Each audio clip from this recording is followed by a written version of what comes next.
He's gonna make it clear. Did you know? Come on, listen here.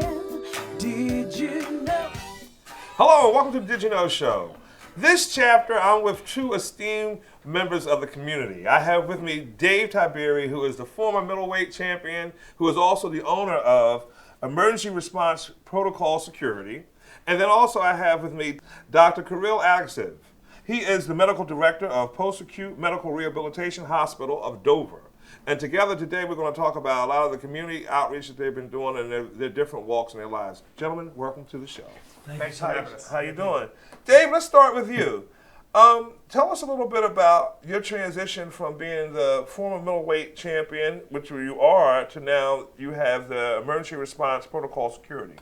Yeah, so first of all, Brian, thanks for having us. Thanks for coming. Thank you. We're really excited about the work that Dr. Kirill and a number of volunteers are doing for the Ukraine. But to your question, what we're excited about also as we move forward, I say personally from a business side, is the foundation, the boxing foundation, really, that competitive edge really helped me in the business world. And so, and also in the community world. I serve on a lot of boards here in the Delaware and Delaware Valley and very active. But on the business side, my wife's the CEO of our company. Okay. And she allows me to be out to do what I do best, which is really meet people and do what I do. But my background on the boxing side of it was I had the opportunity of fighting for 2 world titles. Oh, wow. And I'm blessed in October, along with Lennox Lewis, James Toney, and a number of others, being inducted into the Atlantic City Boxing Hall of Fame. So they always label me, not the Delaware fighter, they always label me the Philadelphia fighter because I trained in Philadelphia, but Delaware was where I grew up. Okay. And so I've always adopted the area states. And in the boxing community, it's been a blessing because everything that the networking and things I've done over the years and also the commitment really has paid off with the emergency response protocol. Put myself around, number one, good people. Okay. And also, my wife and I made a commitment early on, about 16 years ago, we were going to focus strictly on commercial businesses. So we do a lot in Delaware and the Delaware Valley, we do a lot of nursing homes, we do a lot of schools, we do a lot of daycares, we do commercial security, and we have a monitoring center in Newport, Delaware. We feed over 3,500 cameras in daily. And we've recently surpassed solving over 400 crimes and incidents in our center. And a lot of them are slip and falls, theft, vandalism, and 3 murders. So it's really paid off in another way. And then, not to take too much time, but then on the community side, that's really my calling. My wife said, if knowing me, if anything I can do in life, and that's to help others. And United States Junior Chamber of Commerce says service to humanity is the best work of life. And so I serve on the Boys and Girls Club boards. I serve on a lot of state boards, and I just feel like we all should do something to give back, and I think it would make things a lot easier in our communities. I couldn't agree with you more. You know, I've had a lot of success and blessings in the home care space, and it has driven me back in the community because my biggest payer in the business is Medicaid. Second to that is Medicare. And so oftentimes we're working with folks that are low income, low means, and that kind of deal. And so it's, for me, I enjoy giving back on a plethora of levels. But I was just really enchanted by your story, and then you are being modest because it's my understanding that you are really involved with Donate Delaware. Yeah, so back during when a lot of people didn't know what PPE even meant or what it was, this was March of 2020. A friend of mine called, Richard Pendick, and he said, "Hey, Dave, I'm at the riverfront on my bicycle." He just retires in his 60s, and he goes, "It's weird, there's a couple sitting on a bench arguing if they should wear a mask or not." And this was March of 2020. Wow. And so we immediately got a hold of a local senator, Senator Nicole Poore, and Senator Poore got a hold of the president of Christiana Care Hospital, which is a big hospital in the Delaware Valley. And that conversation turned into, what are we going to do to be proactive? So within days, within 12 days, we had sites up and down the state of Delaware where storefronts donated storefronts close to all the area hospitals. So we had like a phase 1, which was, let's help all the hospitals first. Mm-hmm. And so fast forward over 2 years later, we surpassed 2.5 million masks, PPEs, hand sanitizers. Every pharmaceutical company in Delaware donated hand sanitizer to us. No one told us no. And so we were able, I say we because we have over 2,000 volunteers now dedicated in Delaware in this area that are involved. So we're in right now southern Pennsylvania, we're in northern Maryland. We're giving to the areas surrounding us as well, the area healthcare organizations. We give to daycares. We supplied the Delaware Healthcare Facilities Association oversees all of our nursing homes. We've given hundreds hundreds of gallons of hand sanitizer, as well as gloves and masks, to our nursing homes and senior centers. So it's been really touching. And let me just jump in there. And the home care. And just as you're talking, I'm sitting. I think we have benefited from your organization because we're in the home and community-based space as well. And that, yep. And so we Yes, got correct. swept into that phase one, where there were hospitals and the community people, first responders, if you will. And home and community-based, they had to realize that, oh, the home care is a really big deal in terms of home and community-based space. And we did reap the benefit of it, you know, and back when in the beginning, I just remember, you know, somebody's probably going to do a bioptic of PPE and the pandemic, because the evolution of coming together, I think it really, in a lot of ways, although the pandemic in a lot of ways, because of the death and mortality involved, was awful, it did bring a lot of cross-pollination with different organizations to get together and give. Yes, and you know, Brian, what I think is key is, and this brings us why we're here today, is when we pushed this PPE initiative, we then phased into our public safety community and others, and one of the guys on the committee said, we really need to go to rapid response. So we started helping flood victims and everything else, and now today, we have partnered with the Ukraine Initiative, and Dr. Carrillo, for 3 years now, have been close friends, and when we talked to each other, and he brought it to my attention, this is a big initiative of ours right now, is the Ukraine movement. So as I shift the conversation, or pivot, as we say in TV, I have with me Dr. Kirill Alexeyev, and you are the medical director of the Post-Acute Medical Rehabilitation Hospital of Dover. Tell us about that. So it's freestanding inpatient rehabilitation. My company, PAM, Post-Acute Medical, has about 60 plus hospitals throughout the states, mostly IRFs, which is inpatient rehabilitations, and LTACs. And it's a 34-bed hospital in Dover that opened up about 3 years ago. I was recruited here from New York and came in as a medical director. And yeah, we have really great outcomes, about 95% discharge to community. Most of our patients are strokes, TBIs, a lot of orthopedic conditions, Parkinson's, you know, basic debilities, cardiac, pulmonary, and now post-COVID, you know, patients who's been extremely debilitated and weakened by the condition. So we rehabilitate them. We get them better with physical, occupational, speech therapy. We have respiratory therapy right on board. We have 40 plus consulting physicians, dialysis capability in every room, and we get, you know, very sick patients better, get them back to community, and they thrive. And so let me ask you, and off script, as I'm sitting here thinking about that, I don't know how big of a facility it is, and happy to learn about it, but is one of your stretch goals, or maybe you do it currently now, are you doing any therapy in the home? So not yet, but we do admit patients from home. So Okay. Somebody that, you know, came back from the hospital still feeling very weak, you know, home care agencies reach out to us, and we are able to directly admit from home. We have 34 beds, like I mentioned. On the top floor is our inpatient, and the bottom floor is our outpatient. So we do provide outpatient therapy. We do outpatient clinics. We started the first ever TBI brain injury clinic for physical medicine rehabilitation in Delaware. Okay. We have a Parkinson's clinic. We have a PMR physical medicine rehabilitation clinic, and now we're looking to expand and open a pulmonary post-COVID clinic with one of our internal medicine pulmonary physicians as well. So it's really kind of thriving. You know, we've been #1 hospital in the company since we opened in February 2019, and we also just took over the rehab unit in Sussex, run by Bay Health, because we teamed up with Bay Health. So we run the 40-bed unit there, and we have Georgetown, identical hospital as in Dover, opening up sometimes around June time. So what's your role as the medical director? What are your stretch goals? What are your day-to-day operations? What's the day in the life of Dr. Alex Riv? Sure. So, you know, day to day, it's, you know, I see patients. Okay. You know, and I cover, you know, patient-wise, I cover about, you know, 2/3 of the building right now. We have another physiatrist that helps us out with the rest of the patient load. And ultimately, you know, I'm in charge of the whole medical team, you know, consultants. We have internal medicine rounding every day, making sure everything's okay. We have on-call physicians. And I'm making sure all the medical issues are taken care of. Of course, run administrative duties, you know, which are holding team conferences, meetings, and making sure patients are not only individually safe, but we have a plan for every family as well going forward, whether it's home care, outpatient, and we kind of figure out individualized plans.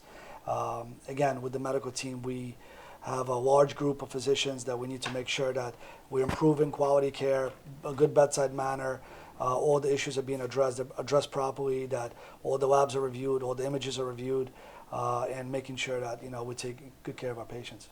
So, is it a teaching facility? Not yet, but it's coming. So Okay. Bay Health started having residents. Okay. So we've been in talks with them for over a year now, and now starting in a few months or so, they're going to start rotating through our facilities under my supervision with it'll be family medicine and internal medicine residents. They'll be rotating about a week at a time, getting some experience with rehab patients, issues to local, direct patient care. With rehab, it's of course a little bit different than, med surg or internal medicine for. So they'll get good hands-on experience, get a lot of neuro experience because we have a lot of strokes, traumatic brain injuries, Parkinson's, ALS, things like that. So.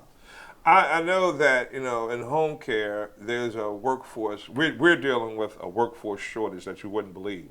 And really the workforce shortage was existing before the pandemic. The pandemic has made it worse. And so we're struggling with trying to maintain staff. Are your teams having any difficulties with maintaining staff? I mean, it's a good question. I mean, a lot of facilities are having difficulties since the pandemic, but there's been change in the flow of things, right? So, with the COVID, there's been less surgical procedures, elective procedures. Elective procedures. Right. Can you explain to people what elective means? I mean, just on a basic level. Sure. So elective procedures is, for example, somebody's scheduled to do a hip replacement or a knee replacement, that they will come in on a certain day, meet with the surgeon and undergo a procedure, and it's a voluntary procedure. It's not an emergent procedure, right? So ultimately, these procedures have been delayed or canceled altogether, during this time. And, as soon as we started getting back, but, it's kind of been a wave fluctuating. So everybody's affected of it. Of course, the hospitals as well as, staffing issues and, getting patients in at the right time. But, COVID, has done a lot of things to us, not in a positive manner. No. Right? The only thing we probably learned from COVID is not to have it, right? Right. But, it's been a challenge, but now we're, there's a light at the end of the tunnel. We're getting better.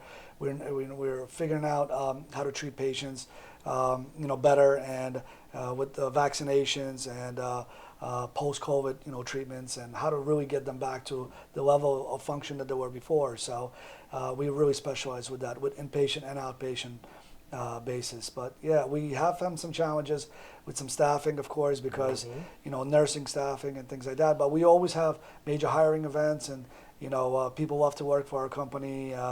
And they always, we always find good employees.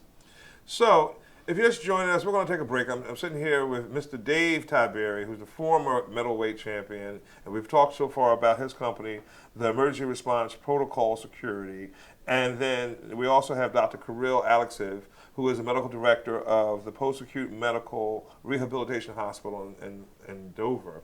When we come back, we're going to continue our conversation about you guys' collaboration.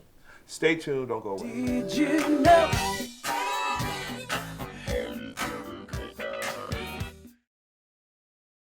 Let me help you with that, Mrs. Jackson. Oh, thank you, dear. How'd this get here? You got one too? Yeah. Ah, new recruits? I'm sure you're wondering why you're here. This is our Elite Caregiver Super Training Center, and you two are the perfect candidates. This is incredible. I know, right? Ready to become an Always Best Care caregiver? Working for the best team with competitive pay? Join Team Green. Always Best Care supports diversity. There's a hero in all of us. Dad, you can't do this anymore. I think it's time to consider a nursing home. But I don't want to leave my home, all my stuff. But Dad. Alva. Always Best Care is here to help. With Always Best Care, we come to you and do anything you need to continue living at home with our care.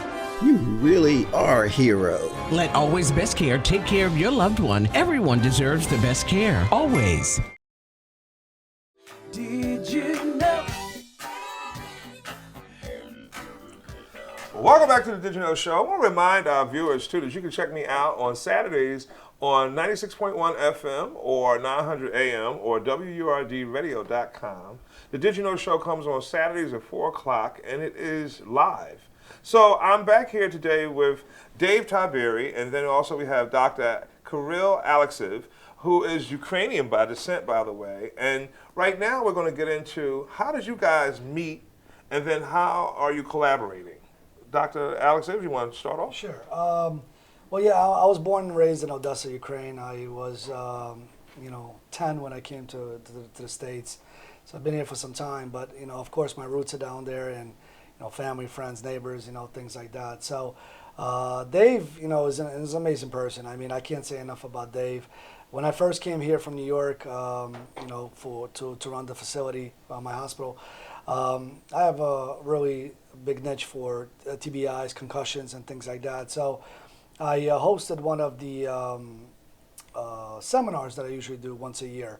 And the seminars entail, I usually get former professional athletes and some of the top physicians in the world, that are participating in concussions, in traumatic brain injuries. They treat, they are team physicians, whatever the case is. And being myself, I'm a team physician for Delaware Thunder hockey team as well.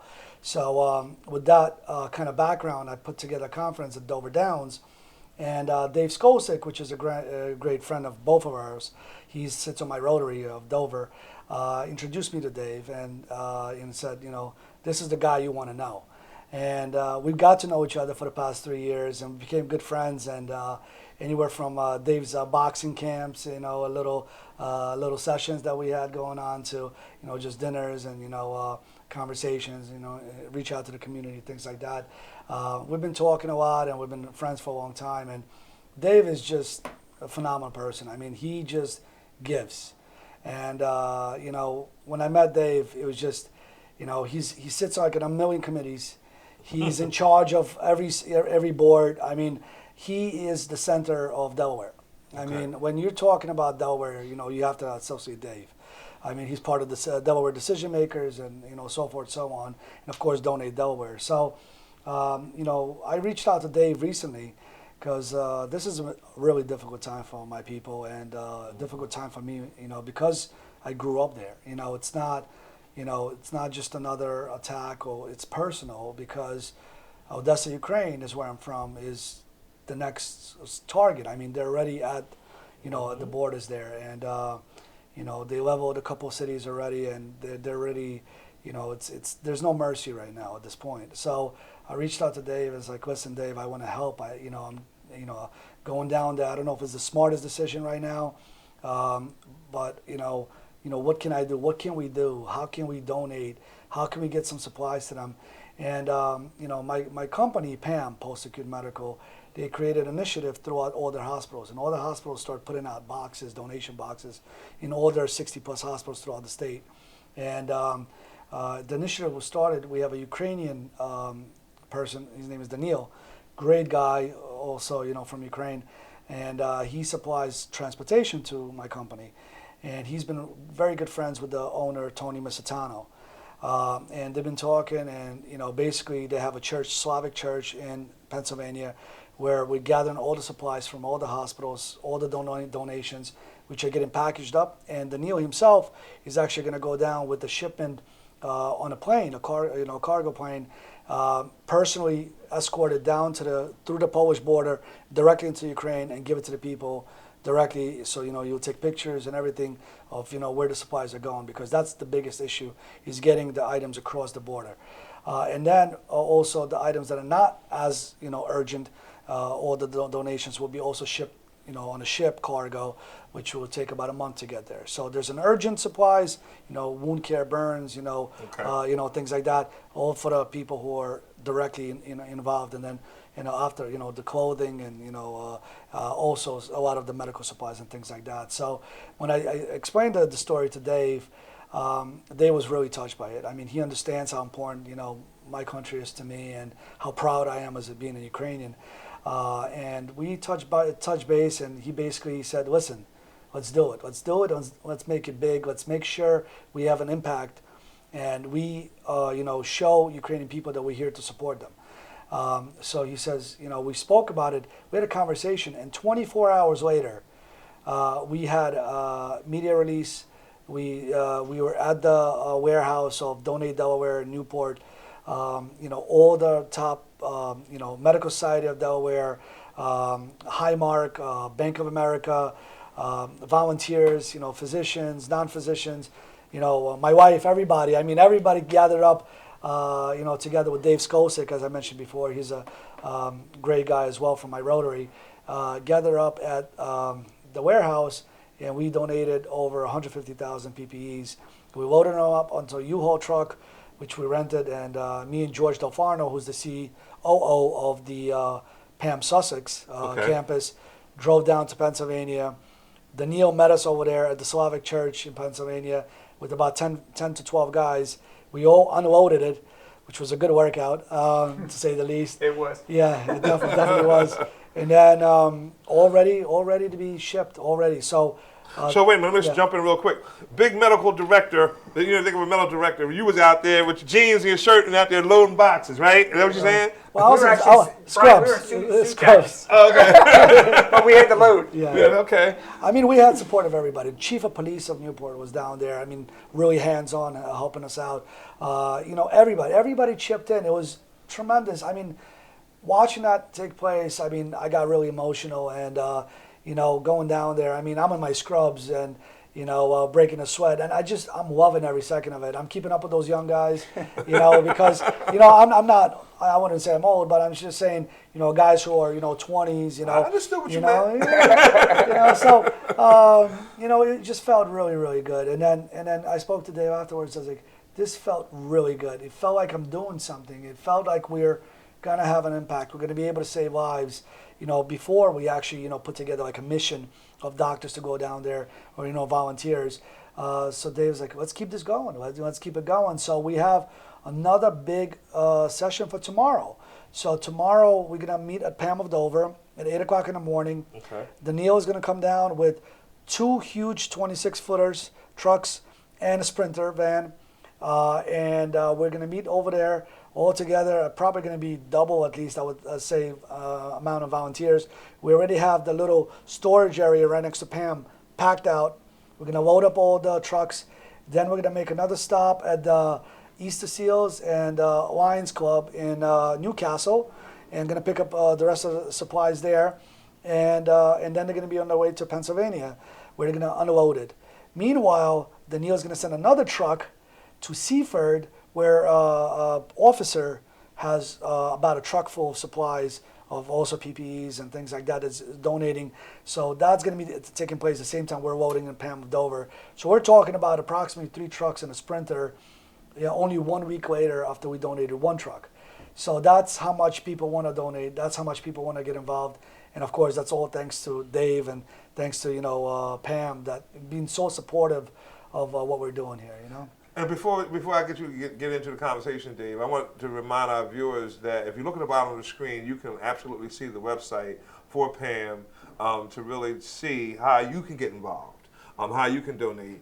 And I don't know if you're a 501c3. I don't know if that kind of has been established, or there's people just doing grassroots donations. But if you obviously want to get involved, look at the bottom of the screen. You can look at that in the website and really just follow along to kind of jump in. So Donate Delaware is a nonprofit 501c3, so that allows the audience to be able to write it off. Okay. And that's been very helpful.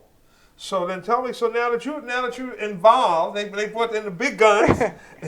His words, not mine. Yeah. So now you're involved. So what is your role for the most part? Well, when Dr. Kirill approached me about it, oddly enough, I said God has a great sense of humor. So it felt like within hours, Mark Thompson from the Medical Society of Delaware called and he said, Dave, I'm working on an initiative for the Ukraine. And I'm also an advisory board member of Christiana Care. So it's real personal for me on a local level that we all come together so we don't have a bunch of organizations doing something different.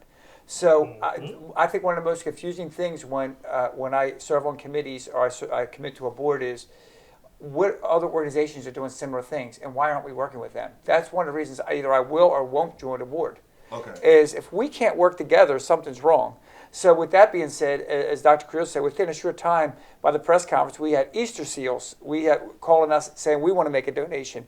The Lions Club on Facebook, when they got the press release, they respond to us and they want to supply wheelchairs, crutches, medical supplies, and that's their thing. So when I saw this, I'm like, oh, this is like a hand-in-glove fit. So 24 hours, some of my media friends said, Dave, you got to give us more time on a press release. And I said to them, to be honest with you, my focus was not the media as much, but making sure that we get the supplies in, because the Ukrainians can't wait. Our brothers and sisters in the Ukraine can't wait for us to have a press conference. So we had an immediate press conference in 24 hours. That generated so much interest that Highmark, I got a hold of Highmark and said, if we have extras, I got a hold of Bank of America, said, from what you've purchased already, Bank of America purchased 500,000 PPEs for us to get back to the Delaware Valley community.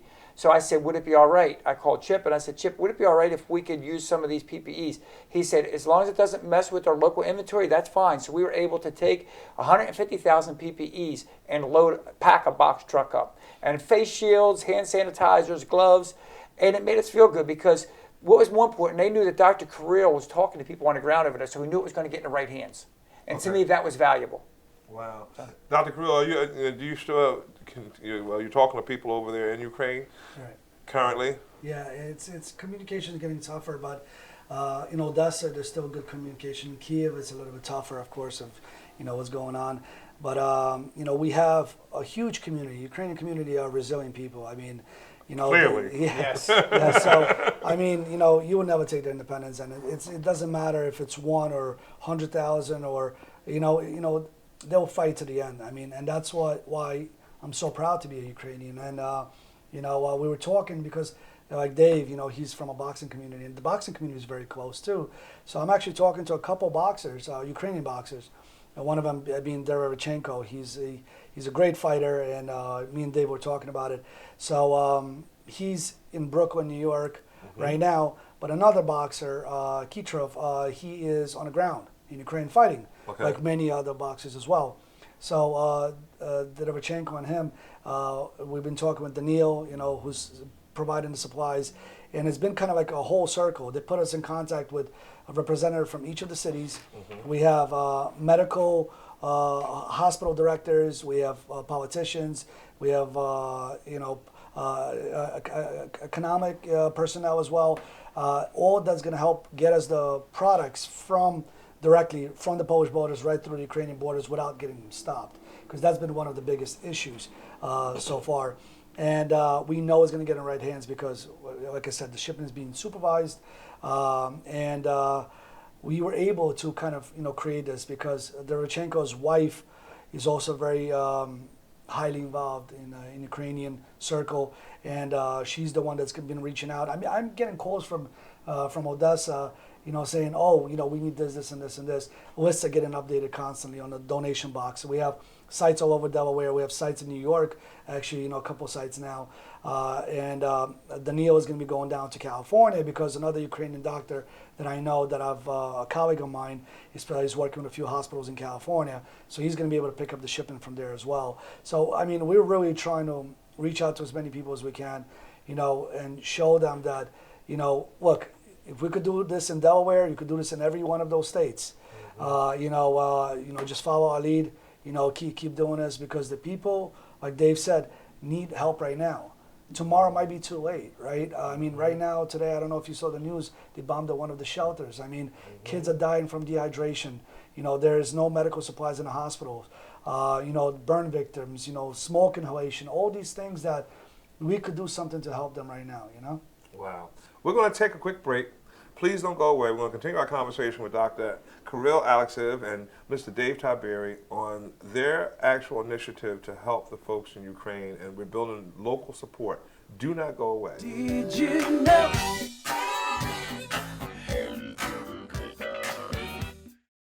Dad, you can't do this anymore. I think it's time to consider a nursing home. But I don't want to leave my home. All my stuff. But Dad. Albert. Always Best Care is here to help. With Always Best Care, we come to you and do anything you need to continue living at home with our care. You really are a hero. Let Always Best Care take care of your loved one. Everyone deserves the best care. Always. Let me help you with that, Mr. Smith. Oh, thank you. How did this get here? You got one too? Yeah. Ah, new recruits? I'm sure you're wondering why you're here. This is our Elite Caregiver Super Training Center, and you two are the perfect candidates. This is incredible. I know, right? Ready to become an Always Best Care caregiver? Working for the best team with competitive pay? Join Team Green. Always Best Care supports diversity. There's a hero in all of us. Did you know? Welcome back to the Did You Know Show. I'm sitting here with Dr. Kirill Alexeyev and Dave Tiberi. And we are talking about their mission, their new collaboration to really help and support the folks over in Ukraine. There's no secret. Anytime you turn on the news, you can see all of the devastation and the heartache and the crying and just the real meanness that one person is really casting about Ukraine. But what it has brought together in a lot of different ways is the good in people to really, really reach out. The humanity that's around this issue is coming together. And right now, I just want to talk about, we've talked about so far your individual roles and what you do. We talked about the collaboration. Let's talk about what's on your wish list. Let's talk about what we want to do. Let's talk about, if you look at the bottom of the screen, you can see, we've said it through the course of the show, the website. But Dr. Alexeyev, tell us about the Facebook group. Sure. So Pam created a group. It's called Pam Delaware Donates to Ukraine. And it's a group basically where we update where our locations are. We have locations throughout, we have Pam of Dover, we have Donate Delaware, Medical Society of Delaware has one. We have Sussex Bay Health on the 4th floor. We have Kent General Bay Health by the cafeteria. A couple of places in Lewis. We have Tokyo restaurant, Eastern Coffee Shop in Lewis as well. Just now we added a Jen Florist right here on in Dover, a big flower shop that they're hosting a box as well, and Delaware Thunder in Harrington, Delaware as well. We keep expanding this list. We keep updating it on a group so everybody sees what's needed. Underneath that is also 2 pages of the list, most current list, which is basically a combination of 3 lists that I received from Ukraine. Mostly is medical supplies, of course. I would say we have right now a good amount of clothes. So, clothes is not an issue. It's mostly medical supplies, PPEs and things like that, requires, just think of, what happens when there's like a fire or explosion, right? Smoke, right? So you're looking at, how to protect yourself, maybe face shields, masks, respirators, things like that. What about like Pampers and formula? Absolutely, absolutely. So think about all the people right now are in shelters, right? So they either lost everything or mostly everything. So they need hygiene supplies, especially female hygiene supplies. They need baby formulas, diapers, Pampers. They need pet food, because a lot of people are forgetting how many pets they are that are suffering Huge as animal well, lover. right? Yeah, so that's essential. And then think about like burns and dehydration. So you need normal saline, IV fluids, basic wound care supplies, first aid kits, so all those things are essential, and we have that always updated and any questions at all, please reach out to us, me or Dave, because we're really keeping 2 central locations, Donate Delaware with Dave in Newport, and Pam of Dover for the collections, because we really try to keep those locations centralized. And it's interesting, and Dave, I want you to jump in here, because we've talked a lot about Delaware, but then, softly you said we've collaborated. You said Daniil is working with somebody over in Pennsylvania, and then we know, I think it's some collaboration with Jersey too. So, I mean, this thing is morphing. And so if you look at the bottom of the screen, you'll see the PAM website. You can go to donatedelaware.org, and you can really get involved at some level, whether it's with your church group, whether it's with your, whether you have a grassroots organization, a community center. You don't have to, really be Ukrainian or, of immigrant descent to see that this is affecting all of us in a lot of different ways.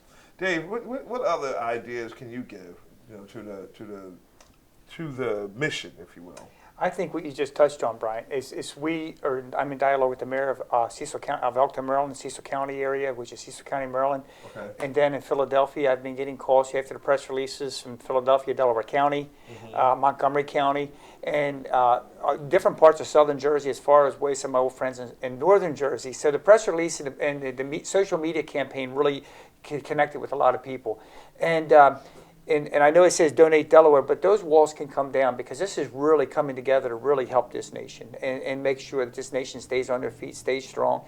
And some of the things that a lady called me from Philadelphia the other day, she said, I have an organization that I run, and she says, I don't know. She said, seems to be a good fit. She said, I collect women's hygiene.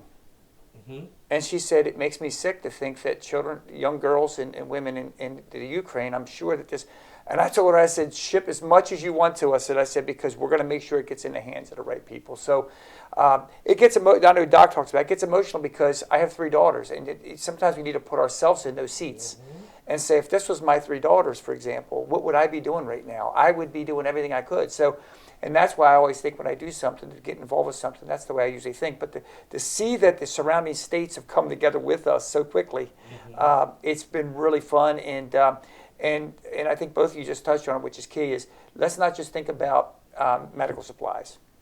Let's start going beyond that and think about the other things we just talked about, the women's hygiene, certain things that, as you think of those things, let us know. Give us a call, shoot us an email. And because those needs, not only now, but if it's not needed now, it's definitely going to be needed in the near future, some of these products. You know, it's interesting. 2 episodes ago, I featured my good friend, Lynette Medley Thurman, who has started the first menstrual hub in Philadelphia. Oh, actually, the first menstrual hub in the world. Just doing that, too, on a real level, because it came out of, need, because we didn't realize how many even young women in this world really don't have access to feminine supplies. But when you add that to devastation, being uprooted from your home. I mean, just being uprooted from your home, from like you said, fire. That's one thing. Fire is kind of like you get out of fire and you take hopefully you can take a deep breath, and then maybe you'll find shelter. Maybe you'll find some type of organization. But this is, you're running for your life. This is a really escalated kind of a situation. And for all to see in the free world. What better way to fight for your freedom? When you think about some of the folks that have really kind of, in my mind, highlighted or given praise to Putin, it's really a real sad situation that you would see anybody that would inflict that kind of pain unprovoked to a nation that really was not really bothering anybody. And so we have to come together. We have to make it better. We have to do what we can do. Sitting here with Dr. Kirill Alekseev. I practiced his name. I got it right. And Dave Tiberi. We're talking about the different things that are going on in PAM and post-acute medical, and as well as Donate Delaware. What else have we missed? What else have we missed? What else can we talk about in terms of clothes? One of the things that we talked about offline, which I know is down the road, is really helping the refugees get here or get past the borders and getting that kind of a deal. But if people are sitting there watching, do you guys have any webinars coming up? Do you have any call to action? Do you have any drives? Like, if I'm somebody sitting home right now, especially my seniors who always get on me and say, Brian, I don't do the internet. I don't, how can we, is there an address? So we'll put an address at the end of the show. We'll put an address where you can mail your check, Grandma. Is there a way for people to send funds that way too? I would say, my old pastor used to say this: time, talent, or treasure. Okay. So there's somebody watching right now that have time. Right. And they might be a senior citizen bored to death. We need people to help us load the trucks, the box trucks. So we will help you find a job within the organization to help us with this initiative. And of course the same with talent, and then of course the treasures you just touched on. So through Medical Society of Delaware, they have a foundation fund that people can donate through, or donatedelaware.org. If you go to any of those sites, the money's going to be earmarked specifically. 100% of that money is going to be earmarked for this initiative. Wow. Doc, so right now, is there a team of people kind of putting their talents together, if we ever do get it right, in hopes of saving some of these refugees. What can medical professionals do to support? I mean, is there a call to action? Obviously, I know you've mentioned softly that you've been collaborating with, I think you said somebody in Brooklyn, your colleague over in California. Right. But what can we do to assemble? What right now is kind of I know you got past putting together a vertebrae of support. Now we're putting tendons on that vertebrae, Sure. and hopefully it'll be a whole body at some point. But it's evolving really fast. Sure. What can we do? So, it doesn't matter if you're a doctor or you're a mailman or anybody. I mean, anybody could help right now. I mean, if you call us or reach out to us, we need more boxes. We need more locations. We need to spread the word to other states, right? So, if you're in Philadelphia and you're working for our hospital or you're working for a police station, fire department, you want to get a box together and, stay in touch with us. We'll list it on the website where those boxes are located. We'll do it state by state. I mean, the more support we could give right now, the better it is. Also, I mean, shipping companies. I mean, if you're part of the shipping company that you work for, and you could help getting more supplies over there. Absolutely. I mean, we always welcome as much as we can. We have the right contacts. We know who to go through. We know how to get the materials and supplies to Ukraine. And then afterwards, I mean, there's going to be a big afterwards. I mean, you got to think about it. I mean, this is a war. This is not just one attack or two attacks. This is an actual war, and that's what a lot of people don't understand. That what happens. What happens when he captures Ukraine? If he captures Ukraine, right. I mean, what about the neighboring countries? I mean, yeah, everybody says NATO, but Putin doesn't care about anybody, right? So we have to act now. We have to help them now. And then, the after effect, when it's time for Ukraine to heal, we'll be putting together missions, of physician, non-physicians going down there. We'll have all that information about refugees, as you mentioned. When if refugees are coming to the States, we'll find families for them. I mean, this is going to be an initiative that I think is going to take some time to really help the country get back on the feet. Okay. On that note, let's take a quick break, and we're going to come back. We're going to round down the show. We're going to continue our talks and call to action, our wish list, all the different things, all the different components to help this initiative. Don't go away. Did you know?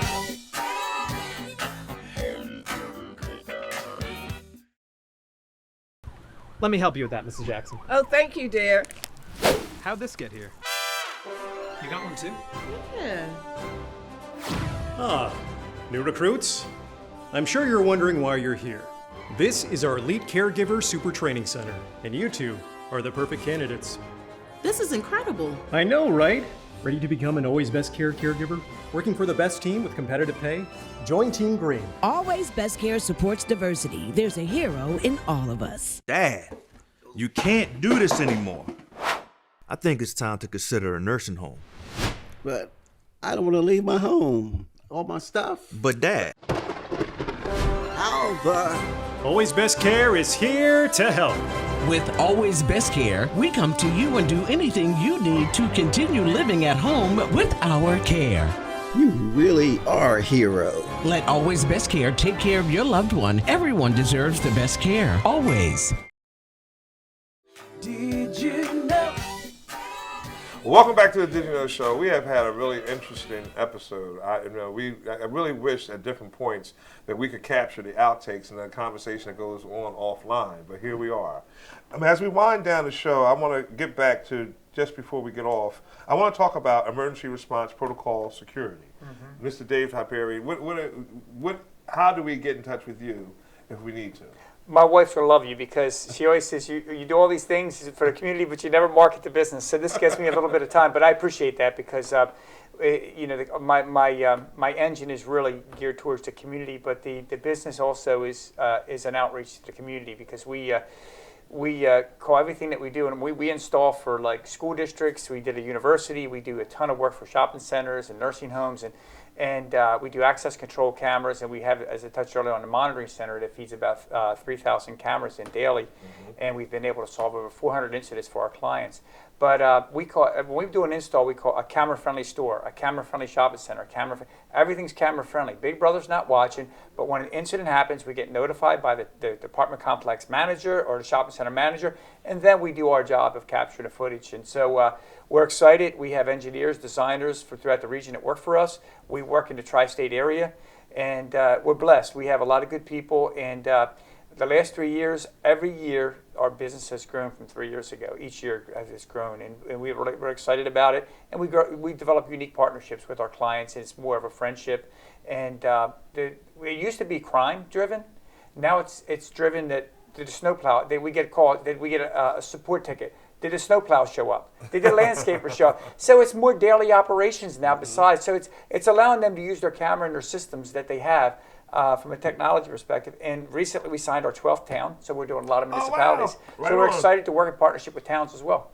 Tell me a little bit what you're doing with boxing now. You doing anything with boxing? Man. Come on, man. I live it every day. It's part of my DNA. My brother Nick is one of the top international, and I can say that because I'm just so proud of him, but he's one of the top professional international matchmakers. 2 weeks ago, he did 5 fight cards on the East Coast where he literally he did the matchmaking of all 5 fights. And this is great timing because some of his best fighters are from the Ukraine. Oh wow! So he loves his Ukrainian fighters, Yugoslavian fighters, but there's a lot more foreign fighters that are in America today, and it really makes for really interesting fights and exciting fights style-wise. And so I like to stay involved. It's part of my DNA. So my brother Nick and I talk every day, like, who are you going to match this one up? I disagree with you. We have our little debates, and then afterwards, I think I have the more winning percentage, but he won't admit it. Do you work out as rigorously as you did? Do you work out at all? I would love to. Doc's been helping me a little bit. I've had this little issue with my joints, but I've never been ill, fortunately. But I do a boxing boot camp with friends, business friends, and it's been exciting. It keeps my weight down, and we hold each other accountable. Right on. So as I pivot over to the doc, Dr. Kirill Alekseev, you're Ukrainian. You know, we've talked a lot about what's going on currently in Ukraine, but it's kind of like, you know, during the war. Can you give us an idea of what you remember of Ukraine being before this happened? Can you tell us what kind of country Ukraine was? Because we only focused, I think, really as of late about what's going on and the blowing up and the attack. What was Ukraine like? So, you know, Ukraine, you know, it's got a lot of history behind it. You know, it's got a lot of architecture, you know, opera houses, you know, historic buildings. Everything's been preserved. You know, churches are beautiful down there. I mean, you go into a church, you know, you think you've seen some nice churches, go down to Ukraine and check them out. But, you know, just to picture what it was like for me when I was growing up. So coming outside of my apartment, it's all like a play yard, you know, where we used to go outside. We don't watch TV down there. We, you know, go outside. We, you know, play with friends. I mean, that's what we do. Everybody's, you know, out and about. You know, it's not about, you know, phones and TVs. And then as I step outside my like little small neighborhood, right across the street is a huge park. It's Park Shevchenko with beautiful monuments and things like that. So if you go right across, you know, I would say less than a mile across the park, you hit the Black Sea. Oh wow! And then right by the Black Sea, you know, people fishing, beach. I mean, there's a lot of tourists that come down. And then of course, you know, if you know, beautiful parks, monuments. I mean, architecture. I mean, plays, shows. I mean, it's just it's beautiful. It's gorgeous. And for me to think that right now, the place I grew up at, you know, they're bombing and they're, you know, destroying these, you know. You can't rebuild stuff like that. You know, This is preserved. You tell a story offline a little bit. I remember you saying you got here when you was 10. Right. And I asked you how long it took you to learn English. How did you learn English? So, I mean, you know, when you come here, you know, it's kind of a shock. You know, it's different. You know, good different. So, you know, I got, you know, hooked on all these like little shows.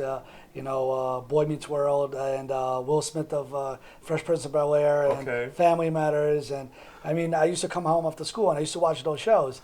So, you know, at one point I think I was talking like Will Smith, you know, growing up in Brooklyn, New York, you know. But that's how I picked up the language. And, you know, you watch, you know, and when, you know, people are laughing, okay, it's funny. You know, people are, you know, sad. I mean, you know, so you start to pick up things. And that's how I really learn. I mean, and interact with my friends and playing basketball outside on the ground, on the playground, and it was nice. It was a good experience, and I'm happy that I got to experience both sides. I got to experience, growing up in Odessa, Ukraine.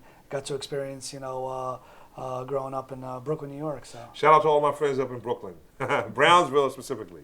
So as we round down, we talked a lot about a lot of different things that people could send or use over in Ukraine. Everything from feminine hygiene products to, clothes and that kind of deal. But let's talk about some things that would really be more of a comforting level. What do you think when we talk about kids and we talk about different things out there? What are some of the other items that we think that we could probably, if you have things in your closet or in your basement or in the attic, what are some of those things that we're talking about? So, when you think about kids, you think about toys, right? You have to think about toys, something comforting, something plush, something that they could hug and, give them a little bit of peace, because you got to understand they lost their homes. They lost, the basic understanding of how things worked before.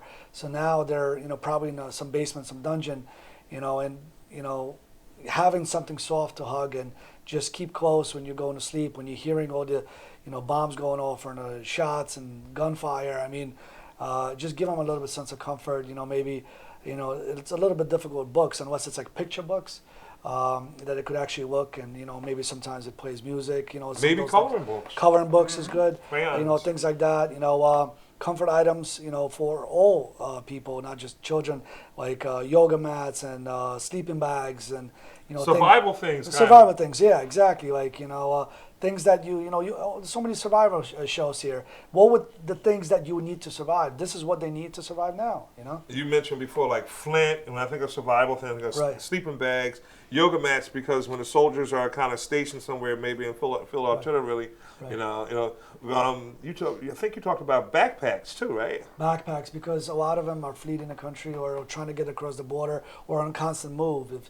So they need large backpacks that they could, pack all their belongings. Making sure that they're traveling like almost like backpacking, like those really large bags that you could fill a lot of items into. Wow. What's neat about the backpacks is we ended up receiving through our messaging a lady that her and her friend is collecting children's backpacks, and she said, could you use them? And she wants to put like a week's worth of snacks in on it for children.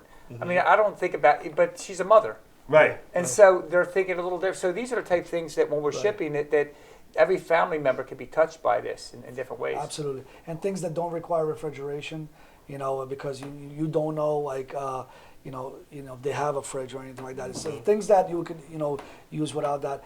And also, Dave touched on something here, like, children's backpacks are important too. For their belongings, but also, for traveling and, getting across. It's very important. What about lunch boxes? I think about lunch boxes. What about eyeglasses? If you have old eyeglasses out there, sunglasses, the different things out there. We were talking offline, maybe things like CB radio walls, those CB things that you're not using, because we have some folks that are trying to create internet connections over there, satellites and that kind of thing. Maybe civilian. You mentioned civilian drones. Right. So we had a couple of drones donated. It was kind of neat because they have to see when people are coming after them, like the enemy is coming, so they could warn others, so they could move down or further try to get away, because you have to protect the people that are hiding. Like today, like I mentioned, they bombed the shelter, so that would be a way to communicate. Walkie-talkies or radios or even a drone, like a civilian drone. I'm not talking about military. I'm talking about civilian drones. Right. Right. So come on, let me channel the inner doc. So what about durable medical equipment, like things you mentioned that before? Like Absolutely. So you need, because people are getting hurt, so you need crutches, stretchers, walkers, wheelchairs. There's a lot of older people as well. A lot of people who are injured. Splints, different kind of hand splints. Knee braces. Maybe even like a cam boot, like if somebody broke their leg, so they could walk. Crutches. All different sizes, things like that. So it's very important. We're going to have to really deal with post-war, hopefully soon. When I say post, meaning that this ends. Every day I'm just hoping that it just stops. And I'm pretty sure the people over in Ukraine are doing it too. And that keyword, people. We're human beings. We're all human beings. And so when you think about that, you know, probably people are going to have PSTD. They're going to need therapy. They're going to need all kinds of different things that are going to be out there. You know, I'm praying for, you know, the dissolution of this war. The war itself, in my opinion, as a lot of people's opinion, is really unnecessary. And is, you know, it's provoked, and it's really done by a real, and I'll just go ahead and say this, my show, an evil man. That would do it. I don't think it's Russians' war so much as it's just one individual's war. But, you know, certainly, you know, we want to just show all kinds of humanity that we can. And we've come together under the guise of PAM, which is the Post-Acute Medical. If you look at the bottom of your screen, you'll definitely see it. You definitely can keep up with these two phenomenal men with hearts. I've just met them, and their hearts are touching. I mean, they're really committed to making a better way for these refugees. I mean, what else can you say but refugees? And you know, and it's not just a Ukrainian problem. It's in my opinion, it's the world's problem. We got the great boxer, the former middleweight, you know, champion, you know, the owner of Emergency Response Protocol Security, and thank you for what you do, because a lot of crimes, as of late, have been solved by video footage. I mean, crime is a really big deal in a lot of different places that I am in, and certainly, you know, having that is good.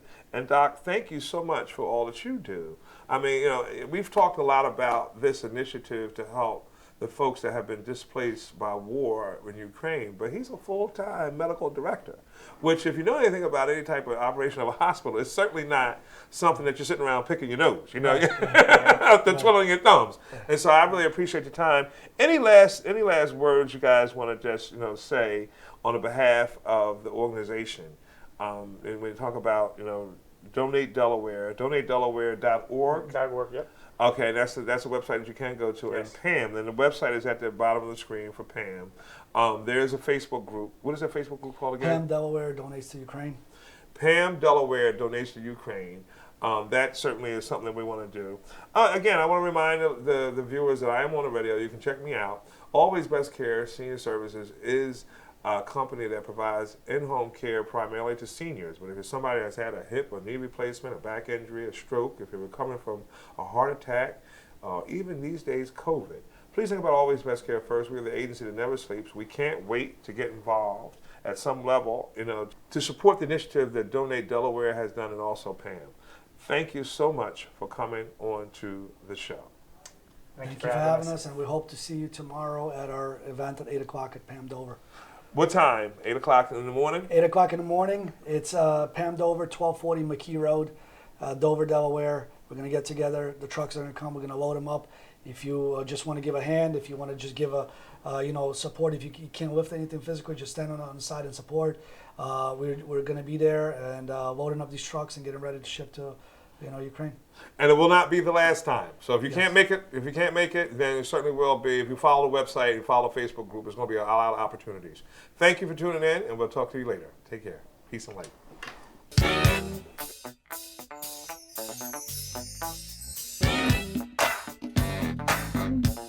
Did you know he'll help you understand? Did you know always a right-hand man? Did you know he's gonna make it clear? Did you know? Come on, listen here. Did you know